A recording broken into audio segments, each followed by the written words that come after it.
really, the first thing is just to like set the playing field. What is MES? Really, what MES stands for is Manufacturing Execution Systems, and it's been around for decades. It really is designed to manage all of your shop floor operations. It takes shop floor execution data as input and allows you to track production, maintenance, quality, and inventory in real time or near real time. And this information is used to help make business decisions, to inform scheduling, to quote new work, to deliver product to customers, and also to account for finances. And MES systems really have had a reputation of being very difficult. And primarily this is because there are so many different types of manufacturers with different processes and different equipment. Capturing this information has really required an exceptional amount of manual data entry and domain expertise. And these systems have traditionally been very difficult to adopt. And we see even amongst our customer base that there's a lot of failures and a lot of costly failures and a lot of system implementations that just take years. So this is kind of goes into the current state of MES today. As I said, we have hundreds of customers, and amongst those customers, they represent close to 100 different off-the-shelf MES systems. Some of our larger customers are building their own systems. Really, we're not seeing any MES system that does an amazing job, and we end up with systems that tend to be jack of all trades, really master of none. They really need to check off all of these features, not only in the MES column that you see here, but many of them also in the ERP column.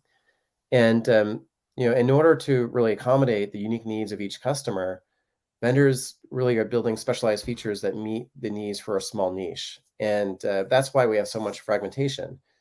But as you build a product for a small niche, you might be good for that niche, but you still have to check all the features that an MES really requires. And with that, you see not a lot of depth in terms of functionality and capabilities.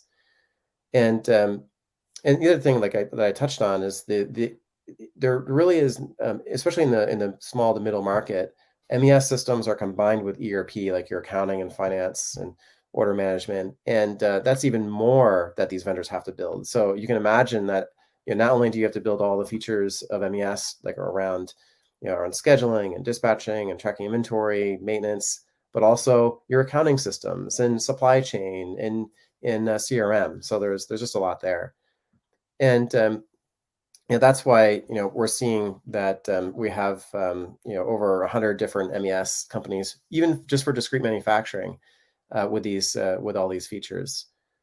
And what we're seeing is that these SMB manufacturers, they really can't afford all the system integration that it takes for these systems to work, and that's why you see a lot of failures. It could take 5 to 10 times more to implement a system than it actually costs for the software itself.